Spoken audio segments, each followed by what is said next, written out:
On fait nos premiers pas avec Python. Donc une fois que tu as installé Python, vérifie dans la console que tout fonctionne.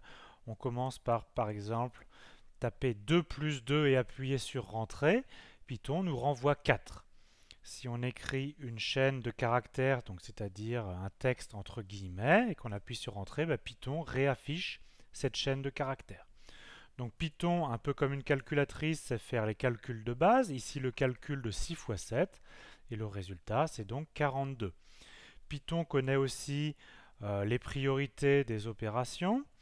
Donc quand elles sont écrites entre parenthèses, 5 fois 3 plus 9, ça fait 60. On passe aux puissances. Pour écrire une puissance, par exemple 3 au carré, on utilise double étoile. 3 double étoile 2, c'est 3 au carré, ce qui vaut 9. Ça permet aussi d'écrire des puissances négatives. 10 puissance moins 3, ça fait 0,001. On passe à la division. C'est un petit peu plus compliqué parce qu'il y a deux sortes de division. La première division, c'est ce qu'on pourrait appeler la division des nombres à virgule.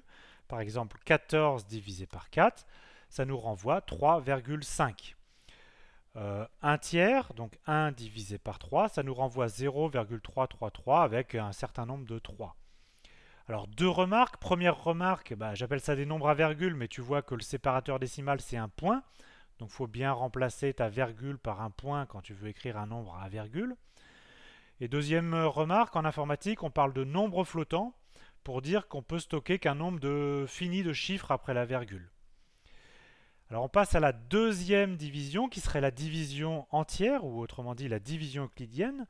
Par exemple, si je veux le quotient de la division euclidienne de 14 par 4, j'écris 14 double barre de division 4, et ça me renvoie un nombre entier, donc le quotient, qui est 3. Alors bien sûr, quand on parle de division euclidienne, il y a le quotient, mais il y a bien sûr le reste. Comment est-ce qu'on obtient le reste?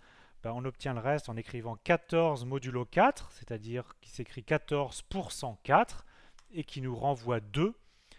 Et donc ici, les calculs avec la division euclidienne signifient qu'on a 14 qui est 3 fois 4 plus 2.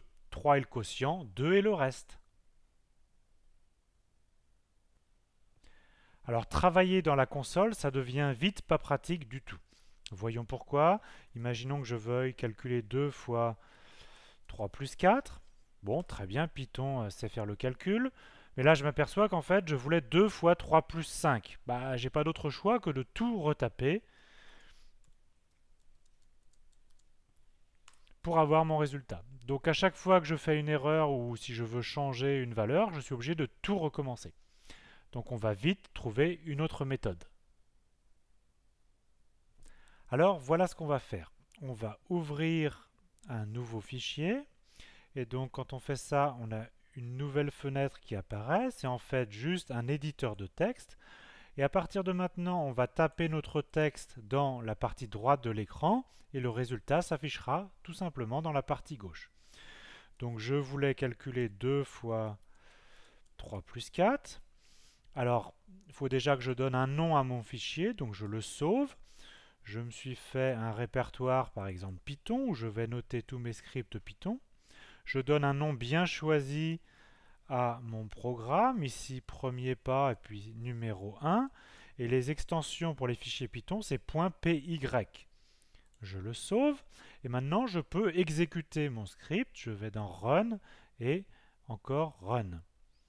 Et là vous voyez qu'on a une nouvelle session Python qui a redémarré. Par contre, rien ne s'est affiché. En fait, c'est normal que rien ne s'affiche parce que maintenant va ne s'afficher que ce qu'on demande d'afficher.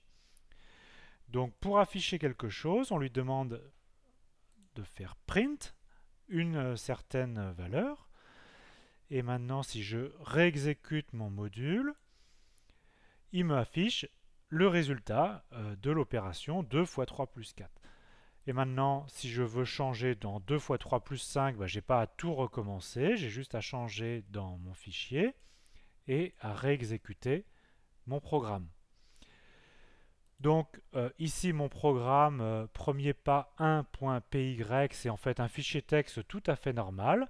Je peux le sauvegarder, je peux l'envoyer par email, je peux le modifier avec n'importe quel éditeur de texte. et je peux le compléter au fur et à mesure. Alors imaginons que maintenant je veuille faire afficher bonjour. Donc pour afficher quelque chose à l'écran, c'est la commande print. Et ensuite, une chaîne de caractères, c'est entre guillemets. J'affiche bonjour. Et maintenant, j'exécute mon module. Et il m'affiche tout d'abord le résultat de l'opération. Et ensuite, il m'affiche bonjour. Donc, retenez bien qu'à partir de maintenant, on travaille dans un fichier texte qui est ici sur la partie droite. On fait des modifications, on le sauve, on l'envoie par email, etc. Et on l'exécute et dans la console et on affiche les résultats avec la commande print.